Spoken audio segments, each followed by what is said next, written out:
Selamat siang untuk kita semua. Di sini kami akan mempresentasikan tugas kelompok kami dari mata kuliah basis data. Namun sebelumnya izinkan kami memperkenalkan diri. Saya sendiri Betania Sibuan dengan NIM 12S22004 dan teman saya. Perkenalkan, saya Keiji Otagaul dengan NIM 12S22014. Perkenalkan, nama saya Pimpinan Suresloi dengan NIM 12S22024. Perkenalkan, nama saya Mulyadi Aminsian dengan NIM 12S2203. Nah, di sini tugas yang akan kami presentasikan. Perkenalkan, nama saya Jifra Sesra dengan NIM 12S22044. Baiklah, di sini tugas yang akan kami presentasikan yaitu mengenai sistem informasi Grab. Sebelumnya saya akan menjelaskan apa-apa saja yang akan kami jelaskan dalam tugas kami kali ini. Nah, yang pertama proses bisnis. Dalam hal pengorderan Grab juga dapat melakukan pemesanan makanan. Database menyimpan data setiap makanan yang terdiri dari nama makanan, jenis makanan, deskripsi makanan, foto makanan, ID makanan, dan harga makanan. Setiap orderan dapat memesan minimal satu atau lebih makanan. Banyak makanan bisa dipesan oleh banyak pengorder. Masing-masing makanan dibuat oleh pedagang.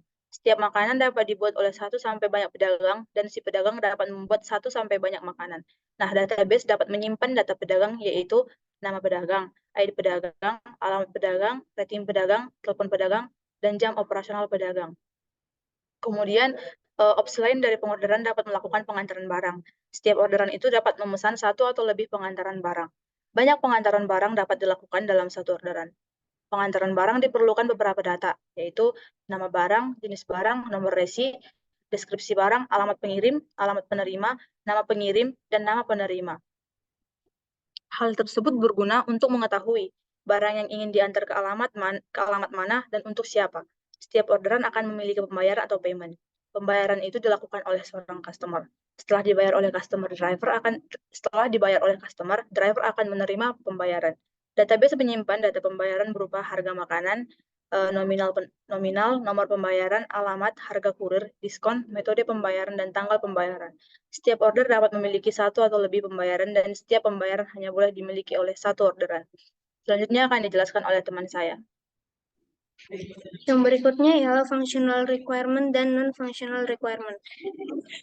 Functional requirement adalah spesifikasi atau kebutuhan spesifik yang mendefinisikan fungsi, perilaku, atau tugas yang harus dijalankan oleh suatu sistem, perangkat lunak, atau aplikasi untuk memenuhi kebutuhan pengguna atau stakeholder tertentu. Functional requirement menggambarkan apa yang seharusnya dilakukan oleh sistem atau aplikasi tersebut.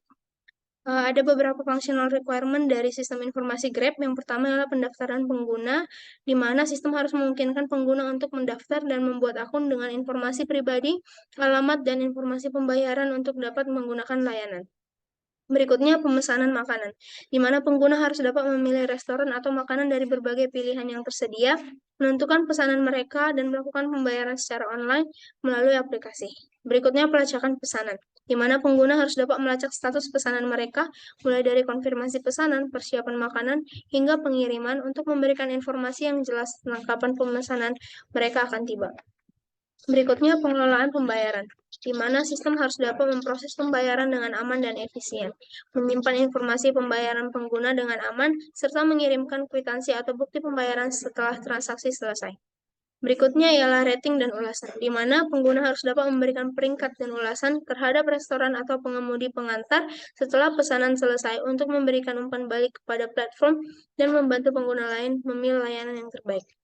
Berikutnya ada pengelolaan profil pengguna, di mana pengguna harus memiliki akses untuk mengubah informasi profil mereka, termasuk alamat pengiriman yang sering digunakan, preferensi pembayaran, dan data pribadi lainnya.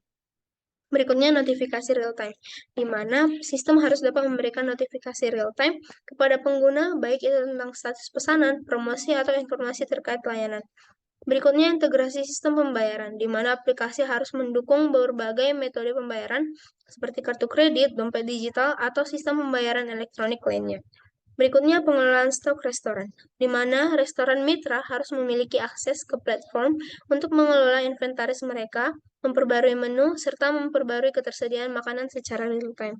Berikutnya laporan dan analisis, di mana sistem harus memiliki kemampuan untuk menghasilkan laporan terkait statistik penjualan, preferensi pengguna, dan ulasan untuk membantu dalam pengambilan keputusan bisnis.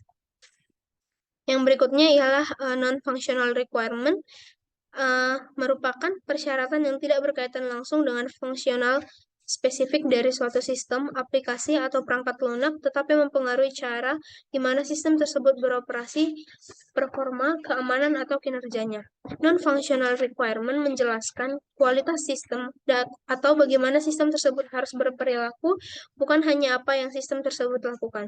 Ada dua non-functional requirement di sistem informasi Grab. Yang pertama, kinerja atau performance, di mana aplikasi harus memberikan respon yang cepat saat pengguna melakukan pencarian restoran, memilih menu, atau menyelesaikan pembayaran. Contohnya, aplikasi harus mampu menampilkan daftar restoran dalam waktu kurang 3 detik. Yang kedua itu keamanan atau security, di mana aplikasi harus memiliki sistem keamanan yang kuat untuk melindungi data pribadi pengguna dan informasi pembayaran. Misalnya, enskripsi data saat ditransmisikan dan penyimpanan yang aman di server. Terkait functional requirement dan non-functional requirement, ada representasinya, yaitu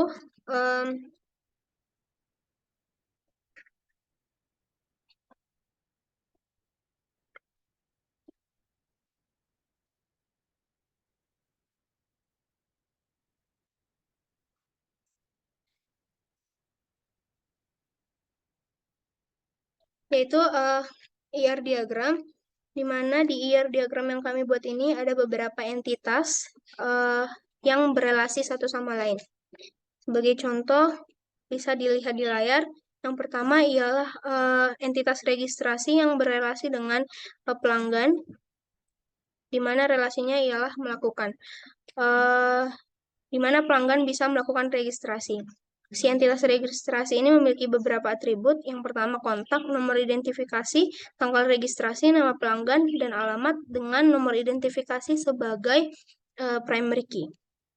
Berikutnya ada entitas login yang berelasi dengan pelanggan, di mana pelanggan bisa melakukan login, di mana login memiliki beberapa atribut, yaitu username dan password, dengan password sebagai primary key. Entitas pelanggan memiliki beberapa atribut, yaitu ID pelanggan, nomor telepon, email, nama, alamat, dengan ID pelanggan sebagai primary key-nya.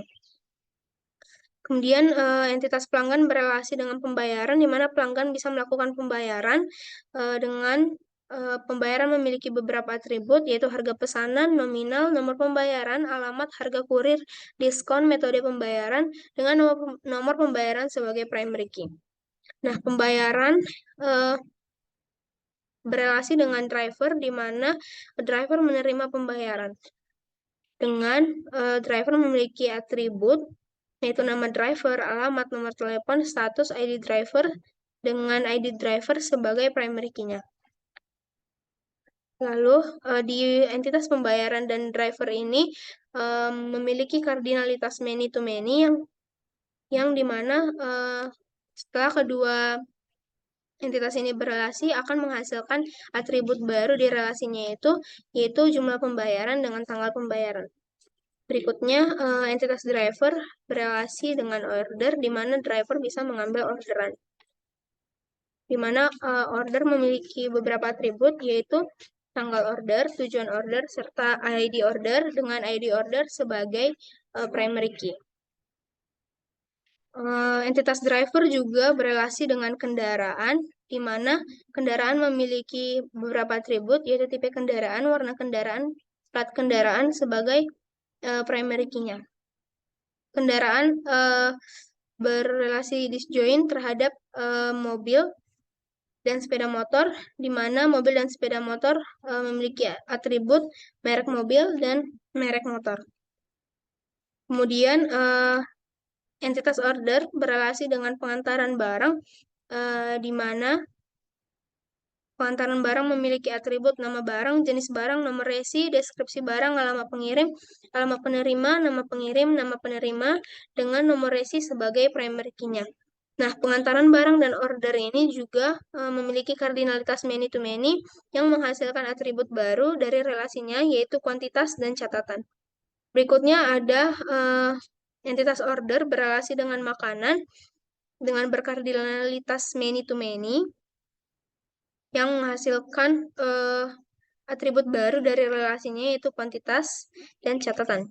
Kemudian ada makanan dengan atribut nama makanan, jenis makanan, ID makanan sebagai primary key, deskripsi makanan, harga makanan, foto makanan yang berrelasi many-to-many juga dengan pedagang yang memiliki atribut nama pedagang, nomor telepon, ID pedagang sebagai primary key, jam operasi, nilai pedagang, alamat pedagang. Nah, karena relasinya itu, karena kardinalitasnya many to many, sehingga menghasilkan relasi baru dari kedua entitas ini, yaitu harga dan diskon. Kemudian akan dilanjutkan oleh teman saya.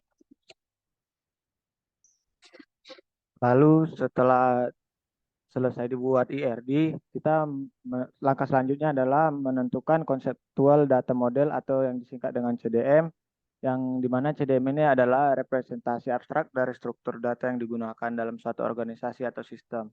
Model ini menangkap dan menggambarkan elemen-elemen utama data dan hubungan antar entitas tanpa memperhatikan detail teknis, implementasi atau struktur penyimpanan fisik. Tujuan utama CDM ini adalah memberikan pemahaman yang jelas dan bersama tentang data yang akan digunakan dalam suatu lingkungan bisnis atau sistem. Juga di CDM ini digambarkan seperti gambaran IRD di atas, yang dimana entitas registrasi nanti akan berhubungan ke pelanggan dan seterusnya. Lalu CDM ini berfokus pada apa yang perlu direpresentasikan daripada cara bagaimana data akan disimpan atau diakses. Nah, selanjutnya akan dilanjutkan oleh teman saya.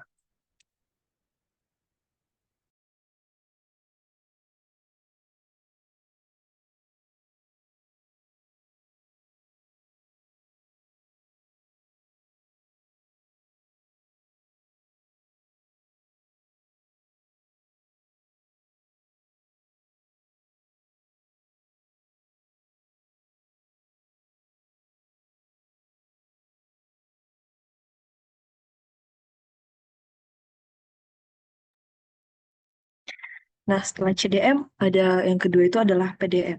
Nah, PDM atau bisa kita sebut Physical Data Model adalah model yang menggambarkan bentuk fisik dari data. PDM ini merupakan konsep menerangkan detail dari bagaimana data itu disimpan di dalam basis data. Nah, dan yang disimpan itu bisa seperti data seperti tipe data kolomnya, indeksnya, pembatasan integritas referensialnya, dan elemen-elemen teknis lainnya. Nah, sebenarnya pada PDM ini hampir sama dengan CDM bentuknya, tapi dalam PDM ini bisa kita lihat dalam gambar, ada seperti di situ disebutkan apa saja tipe-tipe data pada seperti misalnya pada kontak, status yang tipe datanya itu enum. Jadi perbedaannya pada CDM dan PDM itu, di PDM itu diberitahukan tentang tipe datanya.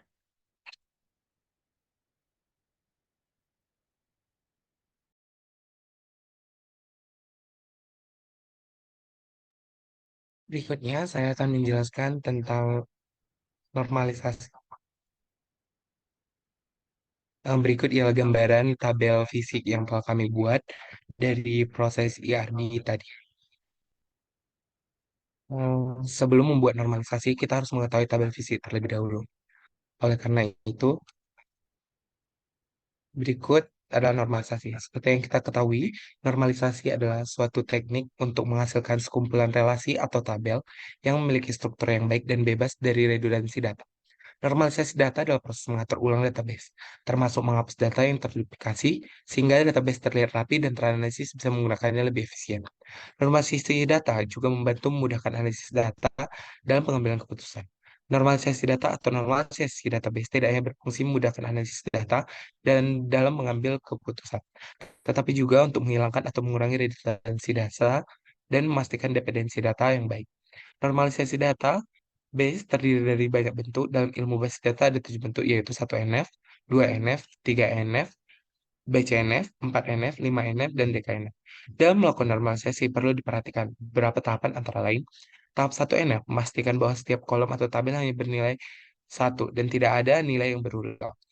Dan 2NF memastikan bahwa setiap kolom dalam tabel bergantung pada kunci utama dan tidak ada ketergantungan fungsional setelah parsial.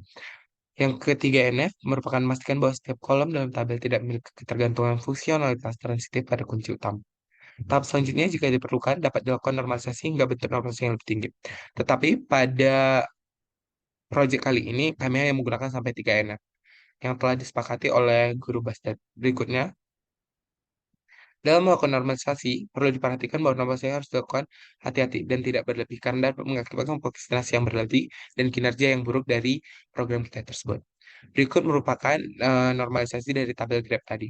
Ini merupakan tabel fisik tadi, yaitu ID pelanggan, nama pelanggan, alamat, nomor telepon, email, dan nomor DPS. Di mana satu NF, dia sudah satu NF, oleh karena itu dia tetap tabelnya yaitu satu NF. Berikutnya, karena telah memiliki tiap data yang tidak berulang, disambung dengan 2NF, di mana 2NF ialah semua atribut yang bukan primary key itu harus bergantung pada primary key.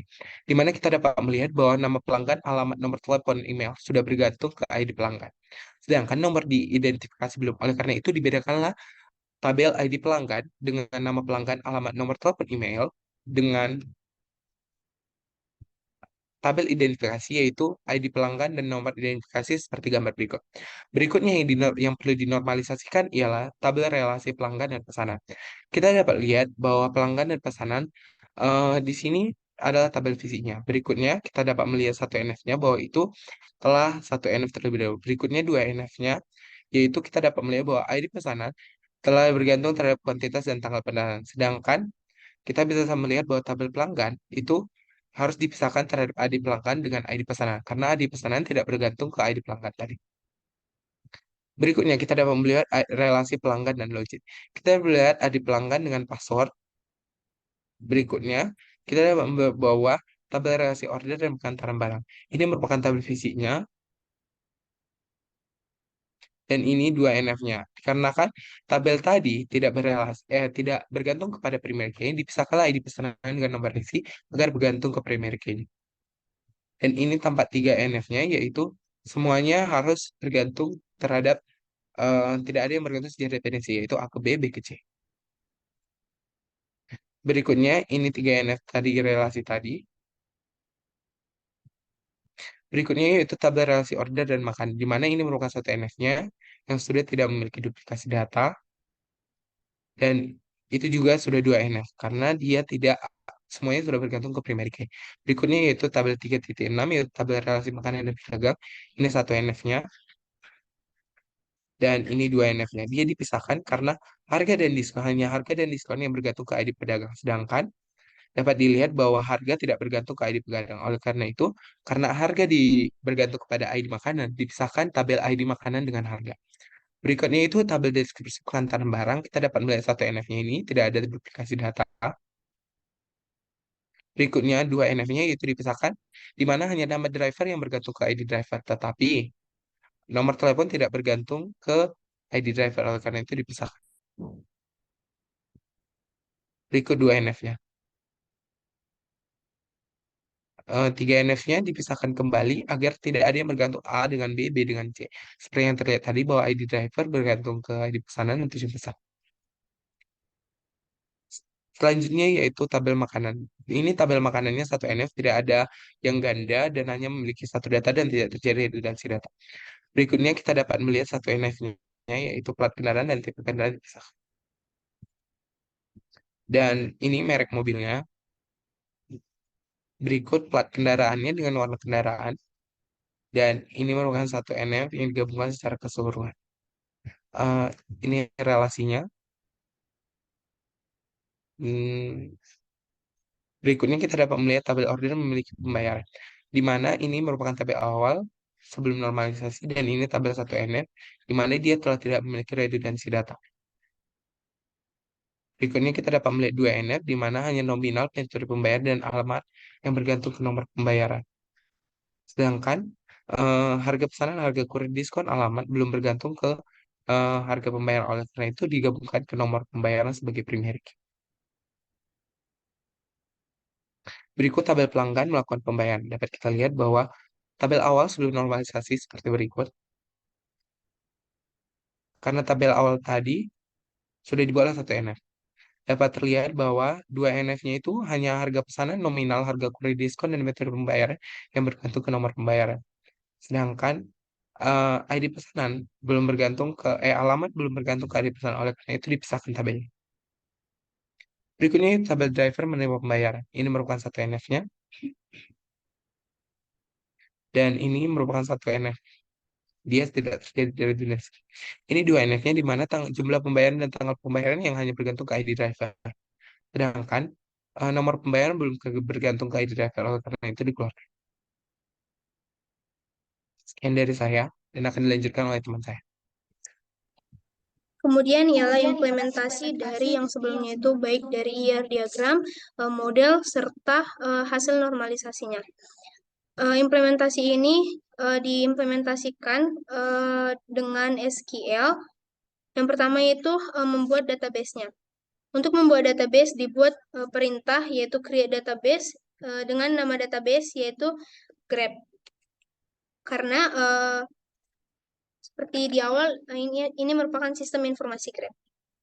Kemudian di sini untuk membentuk tabel sesuai dengan tabel normalisasi sebelumnya yang sudah dijelaskan, untuk membentuk tabel tersebut digunakan fungsi create table dengan nomor identifikasi, nama, kontak, tanggal registrasi, alamat. Itu merupakan atribut-atribut yang ada di tabel registrasi dengan tipe data masing-masing atribut dan ukuran atribut masing-masing.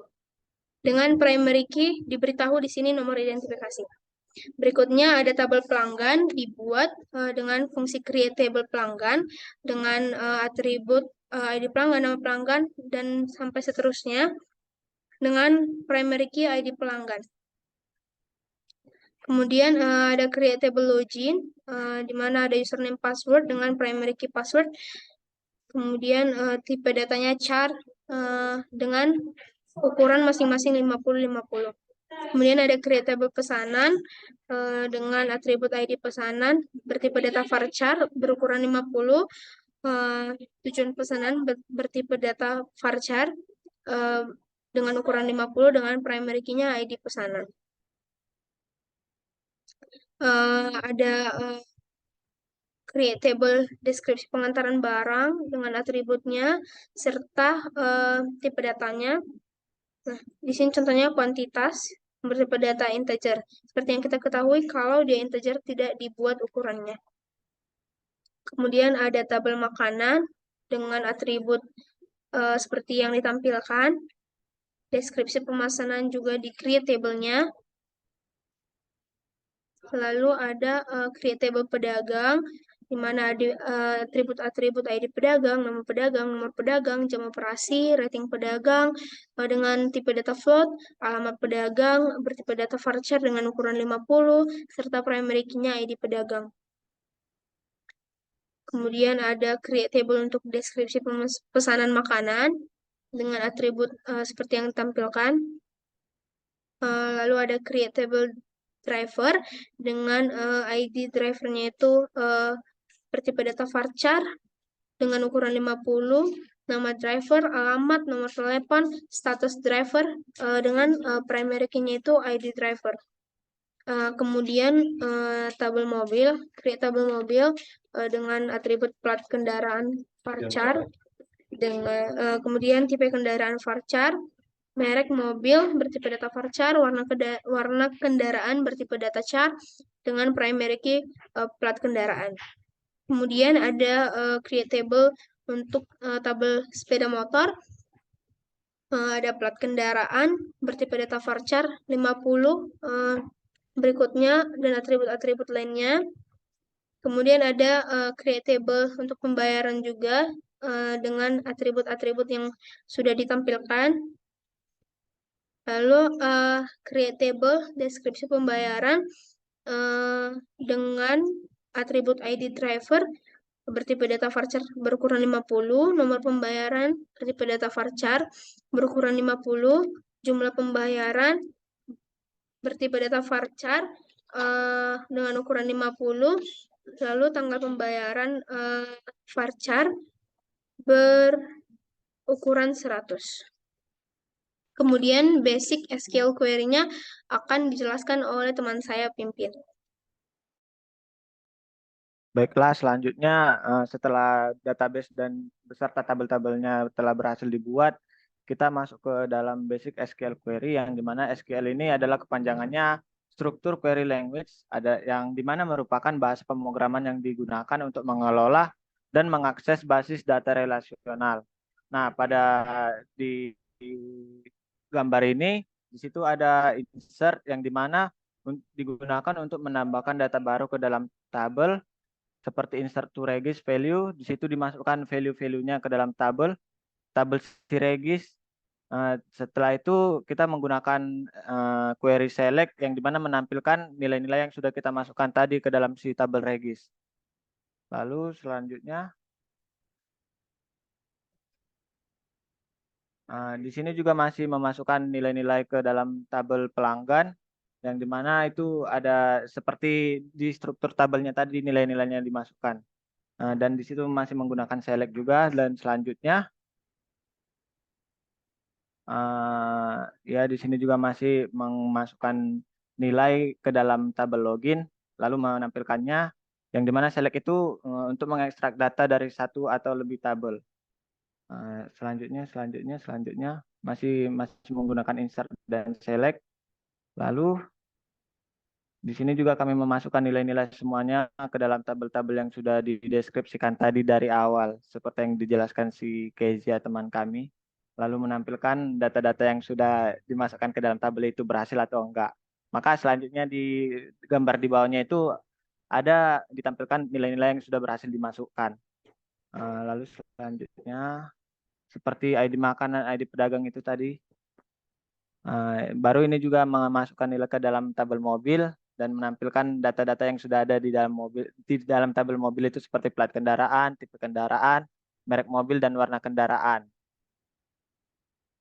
Jadi kenapa kita membuatkan tanda petik di dalam insert values itu karena dia bertipe varchar. Beda dengan kalau misalnya tipe data yang kita masukkan itu bertipe dengan integer atau seperti lainnya, dia tidak perlu menggunakan tanda kutip. Lalu selanjutnya diulangi ke beberapa tabel selanjutnya. Baru di sini ada atas teman. Itu di mana ada sintaks select, ya select ID pelanggan, karena kondisinya yang diambil dari pelanggan atau dituliskan sebagai from, yang dimana kondisinya adalah di pelanggan itu tidak boleh dengan nol. Nah, baru selanjutnya ada itu login yang dimana update ini digunakan perbarui data yang sudah ada di dalam tabel. Seperti si username set username Mulyadi 123 yang dimana username sebelumnya itu adalah pizza lover 23. Lalu kita menggunakan sintaks select untuk menampilkan apakah sudah berhasil yang username kita masukkan yang kita update tadi.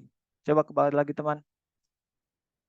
Nah, di nomor 2 itu di tabel username nomor 2 sudah diubah dari pizza lover 123 menjadi Mulyadi 123. Lalu juga kita membuat select distinct yang dimana distinct ini digunakan untuk mengambil nilai unik dari suatu kolom. Seperti pada yang dijelaskan KJ tadi kan sudah dibuat itu database dan tabel-tabelnya.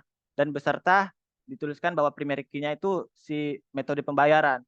Dan lalu kita menampilkan yang uniknya itu ada metode pembayaran cash, ada juga e-payment. Lalu selanjutnya ada select from sepeda motor union from mobil yang dimana ini menggabungkan tabel antara si sepeda motor dan mobil. Lalu selanjutnya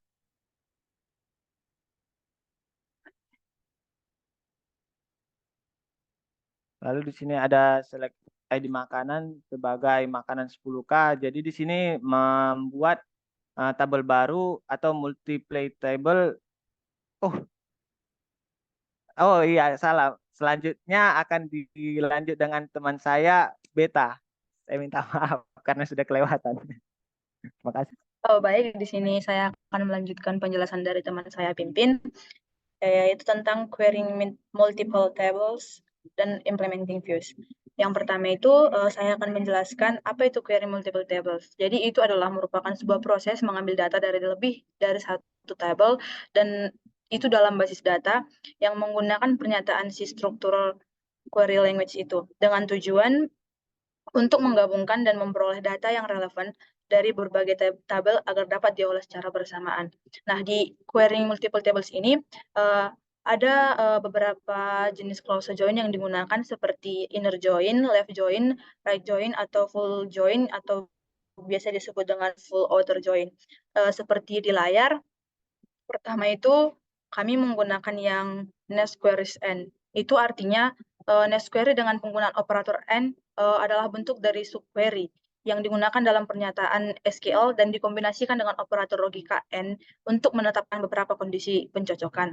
Jadi kayak contoh di layar yang sudah kami buat itu, di sini jelas kita tengok untuk pembandingnya diberikan where harga itu sama dengan 10.000 n. Operator n itulah yang kami gunakan untuk membandingkan antara si harga si 10.000 itu dengan diskon yang 100%. Bisa kita lihat resultnya akan terlihat pada gambar 37 nest query n.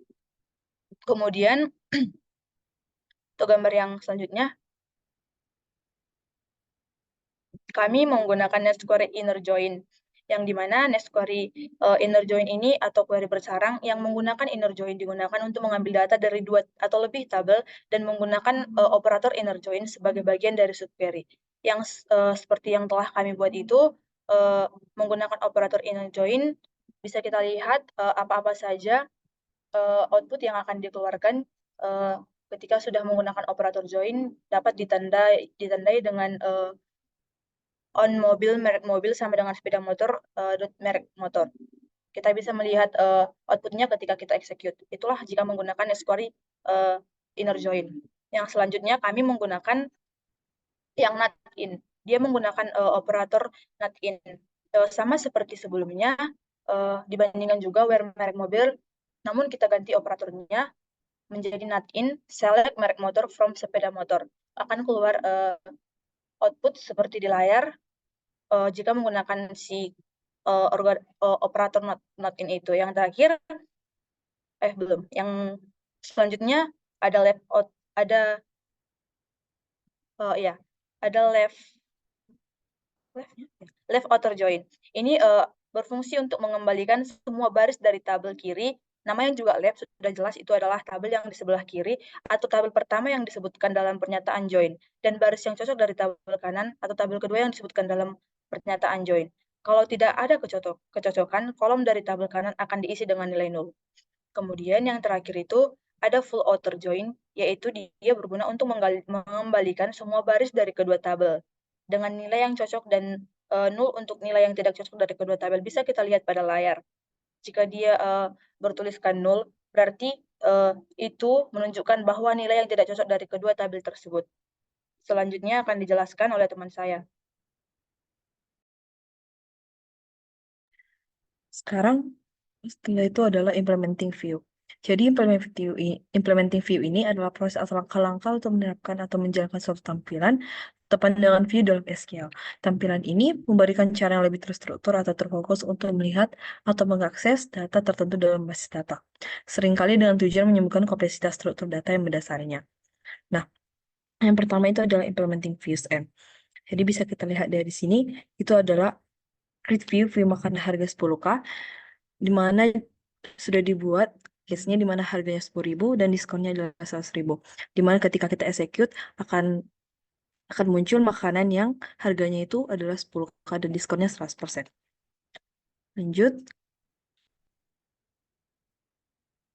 Yang kedua itu adalah implementing views inner join, yang dimana salah satu jenis operasi penggabungan dalam database yang digunakan untuk menggabungkan baris dari 2 atau lebih tabel berdasarkan kondisi tertentu. Bisa kita lihat dari query kami ini, dari select sepeda motor, plat kendaraan, sepeda motor tipe kendaraan merek mobil, dari frame mobil inner join sepeda motor. Nah, jadi bisa kita pada saat di-execute, yang akan keluar itu adalah plat kendaraan, tipe kendaraan merek mobil, seperti yang ada sudah di tampilan. Yang ketiga itu adalah implementing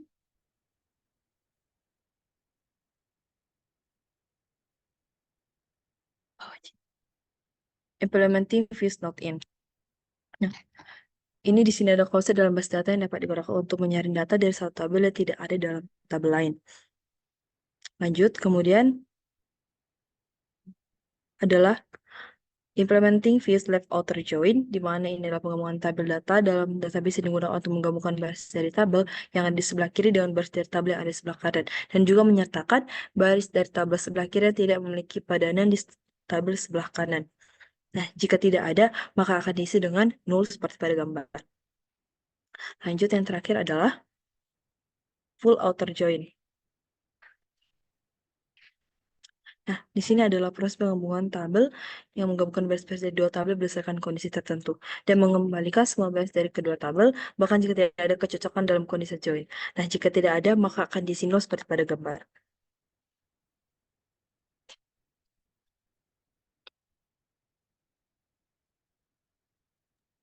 Lalu selanjutnya adalah function dan store procedure. Jadi pada pembuatan function ini bermanfaat untuk dapat digunakan kembali. Jadi kalau misalnya kita membuat kode, kan kita tidak perlu lagi menulis ulang-ulang kembali, kan kita tinggal membuat fungsinya. Dan ini juga bersifat modular yang dimana kita memecah logika bisnis menjadi bagian-bagian yang lebih kecil dan lebih mudah dikelola, yang membuat pengembangan, pemeliharaan, dan debugging lebih mudah dilakukan. Seperti pada contoh kode yang telah kami buat ini. Yang dimana create procedure show makanan, yang diambil dari nama makanan yang bertipe varchar, select from dari tabel makanan, yang dimana harga makanannya adalah 10.000. Maka kita mengeksekut dari fungsi si show makanan, yang nama makanannya itu adalah dapat dilihat dari gambar yang dapat dilihat dari screen layar yang dibagikan. Lalu selanjutnya di sini telah dibuat lagi prosedur insert data mobil. Juga di sini ada begin transaction, yang dimana insert into mobil plat kendaraan, tipe kendaraan, merek mobil, warna kendaraan, yang dimana nanti values-nya dimasukkan di plat kendaraan itu dari plat kendaraan, tipe dari tipe kendaraan, merek dari merek mobil, dan warna kendaraan.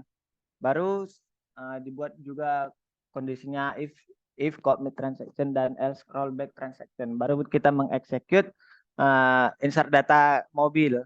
Lalu hasilnya pada screen layar di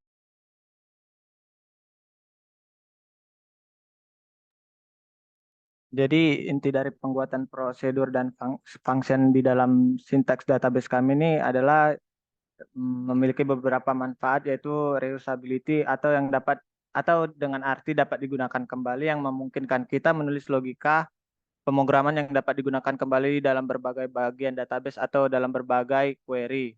Dan yang kedua itu membantu menyembunyikan detail implementasi dari pengguna akhir. Lalu ini bersifat modularity, yang dimana memecah-mecahkan sehingga mudah dikelola dalam membuat pengembangan, pemeliharaan, dan debugging lebih mudah dilakukan. Lalu mengoptimalkan kinerja query dengan menggunakan fungsi, atau dapat dibilang lebih optimal atau lebih cepat untuk dijalankan. Terus manfaat kelima adalah membantu melindungi data dan menjaga integritas sistem. Dan keenam ini jika adalah mudah pemeliharaan, atau dengan maksud jika ada perubahan dalam logika bisnis atau perhitungan, kita hanya perlu memperbarui fungsi terkait, dan perubahan tersebut akan mencerminkan ke seluruh aplikasi atau query yang menggunakan fungsi tersebut. Terus ketujuh, manfaatnya adalah code readability atau keterbacaan kode yang melakukan tugas-tugas tertentu. Hal ini membuat logika bisnis menjadi lebih mudah dipahami oleh pengembang lain atau oleh kita sendiri di masa depannya. Terus yang manfaat ke-8 adalah enkapsulasi, yang dimana logika bisnis tertentu dapat dikapsulasi atau disatukan dalam satu unit yang independen. Ini membantu mengurangi kompleksitas dan meningkatkan pemahaman tentang struktur sistem. Dan yang kesembilan adalah konsistensi, yang dimana memastikan bahwa itu diimplementasikan dengan cara yang konsisten di seluruh aplikasi atau database. Dan selanjutnya akan dilanjutkan oleh teman kami, Mulyadi Yamin Sihaan. Yang terakhir merupakan kesimpulan. Berdasarkan hasil diskusi dan pembuatan serta pengolahan data di atas, pembuatan agar berjalannya basis data diperlukan berbagai model. Mulai dari dua jenis model data yang digabungkan dalam pengembangan sistem informasi, seperti CDM dan PDM, model sangat diperlukan untuk menggambarkan bagaimana berjalannya suatu sistem data. Setelah melewati tahap model CDM dan PDM, diperlukan normalisasi untuk mengorganisir struktur tabel dalam database relasional dengan tujuan mengurangi redundansi data dan meningkatkan integritas data. Normalisasi membantu memastikan bahwa data disimpan dengan cara yang optimal, agar pada tahap mengimplementasikan ke dalam sistem database dapat terhindar dari masalah seperti anomali update, insert, dan delete. Integrasi antara manusia dan teknologi komputer melalui penggunaan pemrograman SQL dalam penyusunan sistem sangat penting. Hal ini bertujuan untuk mencapai efisiensi, efektivitas kerja, dan akurasi waktu. Implementasi basis data dan sistem query dapat memberi kemudahan dalam mengelola serta mencari data yang diperlukan, memperkuat efisiensi pengelolaan informasi secara keseluruhan. Kemudian saran, sebelum merancang basis data, pahami kebutuhan bisnis dan pastikan desainnya mencerminkan struktur yang sesuai. Pilih model data yang tepat seperti CDM dan PDM untuk memahami konsep bisnis dan merinci implementasi fisik. Terapkan juga normalisasi dengan cermat untuk mengorganisir struktur tabel dan menjaga integritas data. Tetapi pertimbangkan juga performa query. Lakukan pengujian komprehensif sebelum mengimplementasikan basis data ke sistem produksi. Sediakan mekanisme backup dan restore yang baik serta terapkan praktik keamanan untuk melindungi data sensitif. Jadwalkan pemeliharaan rutin untuk optimalisasi kinerja dan keamanan basis data. Pertimbangkan skalabilitas agar basis data dapat mengakomodasi pertumbuhan data di masa depan.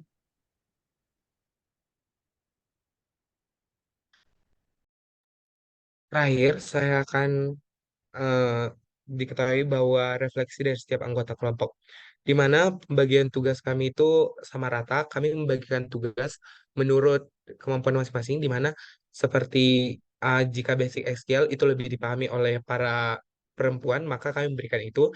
Sedangkan kami yang laki-laki mengerjakan function dan beberapa store procedure. Dalam pengerjaan proyek ini, yang mengalami kesulitan itu dalam membuat CDM dan PDM karena yang kami ketahui hanya sedikit tentang mengenai CDM dan PDM. Dalam membuat ERD, kami cukup mudah karena kami telah melihat beberapa referensi dari internet. Oleh karena itu, eh, kami cukup mudah dalam membuat ERD, tapi sangat sulit bagian CDM karena banyak sekali revisi yang diperbuat. Eh, Terakhir, eh, saran penyelenggaraan untuk tahun depan, mungkin di tahun depan dapat dibuat lebih kompleks dan lebih jelas lagi apa saja dan mengenai apa saja yang ingin dikerjakan. Karena menurut kami selama kami mengerjakan proyek, kami mengalami kesulitan tentang bagaimana mengerjakan dan apa yang harus dikerjakan. Terima kasih. Sekian dari kelompok kami. Terima kasih.